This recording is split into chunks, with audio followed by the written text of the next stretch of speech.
అధ్యక్ష ఇక్కడికి వచ్చినప్పుడు ఇంకొక పక్కన మీరు చూస్తే ఎప్పుడు కూడా నేను విద్యా ప్రమాణాలు పెరగాలి, విద్యా ప్రమాణాలు పెరగాలంటే మొన్న 19 డబ్బా కొట్టుకున్నారు. ఒక్క టీచర్ని రిక్రూట్ చేయకుండా నేను విద్యా ప్రమాణాలు పెంచేశానని చెప్పి ఊరూరు చాటుకునే పరిస్థితికి వచ్చారు. ఇంగ్లీష్ మీడియం పెట్టానంటాడు. ఇంగ్లీష్ మీడియం వల్ల మొత్తం ఏదో మార్పు వచ్చేసిందని మాట్లాడే పరిస్థితికి వచ్చారు. అధ్యక్ష ఇక్కడ చూస్తే 1995,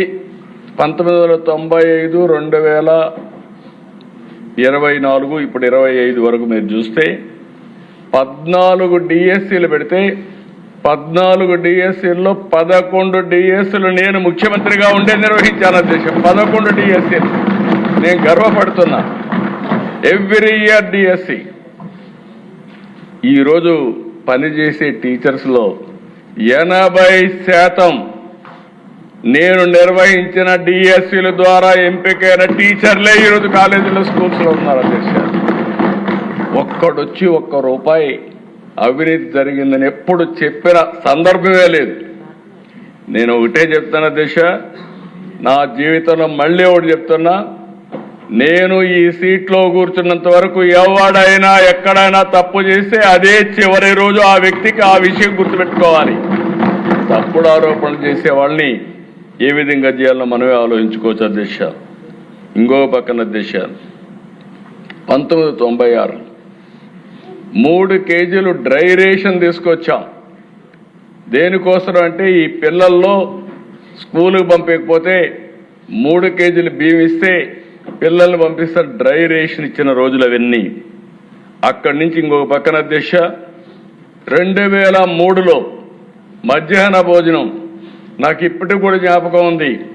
ఎవరు చేస్తారంటే డాక్రా సంఘాలు ఉన్నాయి, వంట చేయడానికి సిద్ధంగా ఉన్నారు. ఆ బాధ్యత వాళ్ళకు అప్పచెప్పి మొట్టమొదటిసారిగా రాష్ట్రంలో మధ్యాహ్న భోజనాన్ని ప్రవేశపెట్టిన పార్టీ ఆ రోజు తెలుగుదేశం అధ్యక్ష. ఇంకొక పక్కన అధ్యక్ష మీరు ఒకసారి చూస్తే 18లో ఇంటర్మీడియట్ కూడా తీసుకొస్తే వీళ్ళు వస్తానే ఇంటర్మీడియట్కి మధ్యాహ్న భోజనం తీసేస్తే మళ్ళీ మేము వస్తానే ఇంటర్మీడియట్ కూడా మధ్యాహ్న భోజనం పెట్టే పార్టీ ఎన్డీఏ అని చెప్పి కూడా నేను మీకు తెలియజేస్తున్నా. ఇంకొక పక్కన అధ్యక్ష ఆ రోజు ఆలోచించినప్పుడు స్టేక్ హోల్డర్స్ ఇన్వాల్వ్మెంట్ ఉండాలని, ఎవరైతే లబ్ధిదారులు ఉన్నారో వాళ్ళు ఇన్వాల్వ్మెంట్ ఉండాలని డాక్రా సంఘాలకి ఆ రోజు మహిళలకి డాక్రా సంఘాలు తీసుకొచ్చాం, వన సంరక్షణ సమితులు తీసుకొచ్చాం, సాగునీటి సంఘాలు తీసుకొచ్చాం. అదే మరి ప్రతి ఒక్క స్కూల్కి గ్రామ విద్యా కమిటీలు కూడా తీసుకొచ్చాం. దాన్ని ఇప్పుడు లోకేష్ గారి నాయకత్వంలో మెగా పేరెంట్స్ టీచర్స్ డే కింద మనం సెలబ్రేట్ చేసే పరిస్థితికి వచ్చాం. ఇంకో పక్కన దేశ సమాజంలో అనేక సమస్యలు, వరకట్న సమస్య. పేరెంట్స్ అయితే ఆడబిడ్డల పట్ల వివక్ష చూపించేవాళ్ళు. మగపిల్లలై చదివించడం, ఆడపిల్లలై చదివించకుండా మానేయడం. ఎందుకంటే పెళ్లి చేసి తొందరలో పంపించేస్తే బాధ్యత తీరిపోతుందని దానిపైన కూడా క్యాంపెయిన్ చేశాం. కడాన దేశ 1996లో ఆడబిడ్డలకి గర్ల్స్కి కూడా 33% ఉద్యోగాల్లో కాలేజీలో సీట్లు ఇప్పించాం.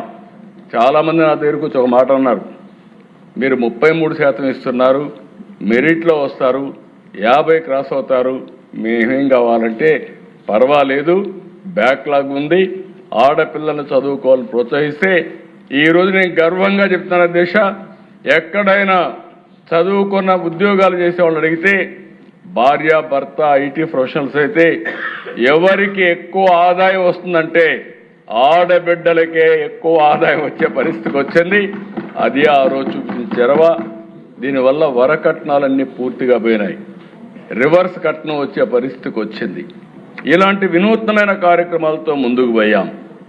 ఇంకో పక్కన దిశ, నేను రాజకీయాల్లోకి వచ్చిన రోజులు మాకు బ్లాక్స్ ఉండేటి. ఇప్పుడు మండలాలు ఎన్టీ రామారావు గారు వచ్చిన తర్వాత పరిపాలనా సంస్కరణలో బ్లాక్స్ తీసుకొచ్చాడు. ఆ రోజు సమితిలు ఉండేటివి, ఆ రోజు జిల్లా పరిషత్ ఉండేది. ఆ రోజు చూస్తే అధ్యక్ష, ఎవరైనా జిల్లా పరిషత్ చైర్మన్ దగ్గరికి పొలం దగ్గరికి పోయి నన్ను ట్రాన్స్ఫర్ చేయమని అడిగితే ఇది చేస్తే ఆయన దగ్గర కాగితం ఉండేది కాదు, సిగరెట్ తాగే బ్యాక్ పేపర్ ఉండేది, దానిపైన ఆర్డర్ చేసి పంపించేవాడు. You can imagine. ఆ రోజు ఈ టీచర్స్ అంతా పంచాయతీరాజ్ టీచర్స్ జిల్లా పరిషత్ ఆధ్వర్యంలో ఉండేవాళ్ళు. జిల్లా పరిషత్ చైర్మన్లు, సమితి ప్రెసిడెంట్లు ఇష్టానుసారంగా వాళ్ళ ఇంటి దగ్గర పోయి పడిగాపులు కాసేవారు. అది చూస్తే నాకు అనిపించింది, చదువు చెప్పవలసిన టీచర్లు వేరే వాళ్ళ దగ్గర పోయి పడిగాపులు గాయడం ఏంటి?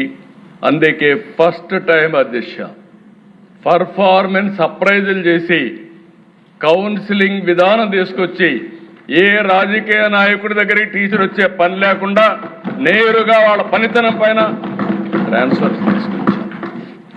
దీని నెక్స్ట్ లెవెల్కి ప్రస్తుత విద్యాశాఖ మంత్రి ఒక యాక్ట్ తీసుకొచ్చాడు. ఎందుకంటే అక్కడక్కడ వైలేషన్స్ అవుతున్నా, వీళ్ళు వైలేషన్ చేస్తే దాన్ని కూడా తీసుకొచ్చారని చెప్పి కూడా నేను మీకు తెలియజేస్తున్నా.